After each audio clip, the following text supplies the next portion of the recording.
Let's bring Peter Strzok into the conversation. He is former Deputy Assistant Director of the FBI's Counterintelligence Division. Peter, thank you so much for being with us. There are people out there, obviously, who say, we can't trust anything the FBI does. Look what Peter Strzok did, and look what happened with what was that? I can't even remember it. The text messages. Just all the stuff. I can't believe it. That said Donald Trump did horrible things in Russia. The Steele dossier. Right. Steele dossier, which we didn't believe from the start, I must say here. But I do want to read this first before you answer that question. It's from Wikipedia, and it talks about the Wall Street Journal investigation. A comprehensive review in February 2018 of Strzok's messages concluded that texts critical of Mr. Trump represented a fraction of roughly 7,000 texts, which stretch across 384 pages and show no evidence of a conspiracy against Mr. Trump. That is, of course, from Mr. Murdoch's Wall Street Journal. So despite that fact, I put that out there. The FBI makes mistakes. The church makes mistakes. People make mistakes. They screw up. Should this be any reason for Americans not trust that what the FBI and the DOJ are doing now is in pursuit of protecting classified documents?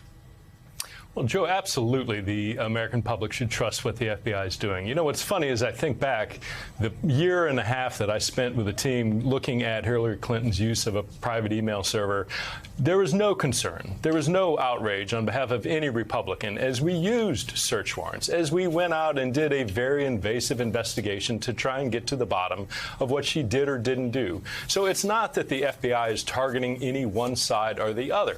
What you see is the FBI going out on a day in, day out basis, objectively investigating allegations of law. It just so happens that the only thing that tends to come up in the right-wing ecosphere, whether in the media or on the Hill or from President Trump, are those things where they take a personal affront because it directly impacts them.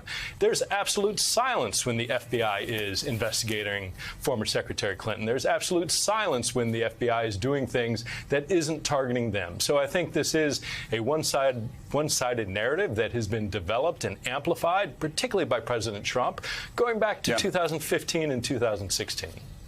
Well, they certainly didn't complain about the fact that the FBI, during the investigation, FBI was investigating Hillary Clinton, and there would regularly be leaks from FBI agents, not a particularly liberal organization, to news outlets about investigations that damaged Hillary Clinton's political campaign. No concerns there. I want to let's bring us to where we are right now. And I saw something that you wrote in response to David Brooks' op-ed that said, I believe that did the FBI just reelect Donald Trump?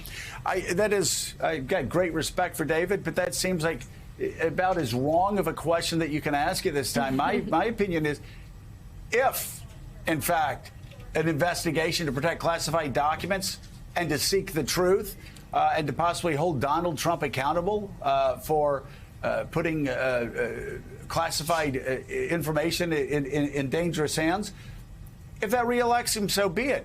Shouldn't we just be concerned about getting the documents back and pursuing justice?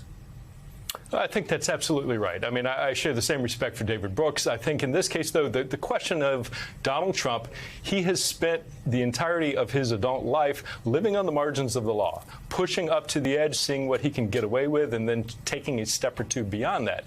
When we look at what he did over the course of his administration, but certainly right now, the things that were at Mar-a-Lago, whether withheld initially from the National Archives, whether later withheld from the FBI, there comes a point where no man is above the law.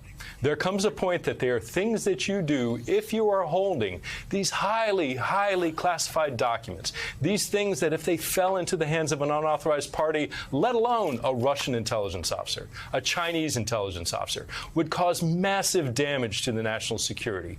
And if you hold on to that after countless requests through the National Archives, through the FBI, you should be held accountable for that. To simply say that, well, somebody, because of who they represent in our political discourse, is immune from any sort of action investigatively, let alone prosecution, that makes no sense. Peter, do you know anything about how long the process would take to confirm that Trump indeed had something illegally? How long fingerprint testing to see whether or not things were copied or shared?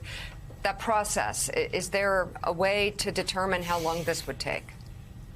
Well, certainly, it's a great question. I think certainly weeks to months. I mean, this is not a new sort of process. We did this during the Clintons' investigation and in other investigations. Typically, there's a two-part process that's going on. The first is all of this material needs to be sent to the various components of the U.S. intelligence community that may have contributed reporting, who have sources and methods, whether that's a human source, say, in Beijing, whether that's some satellite system, whether it's some advanced communications intercept technology. All this needs to go out to the various elements of the intelligence community to say, is this your information? Is it appropriately classified? Is it still classified? And then that takes time. They have to research that. Yeah. They have to kind of dive into it and respond. The second thing, testing for latent fingerprints and looking for evidence on the documents themselves, again, it's a more rapid process. But again, things that come up, say you get a fingerprint. If it's a clearance holder, if it's somebody who's worked in the U.S. government, if it's somebody who's been arrested, you may have a record of who that fingerprint belongs to. But you could also come up with fingerprints or other evidence that doesn't match anything you have on file. And so that may or may not take a lot more additional investigation to try and figure out who handled those documents in a physical sense. Former Deputy Assistant Director of the FBI's Counterintelligence Division, Peter Strzok, thank you very much for coming on the show this morning. Thank you, Peter.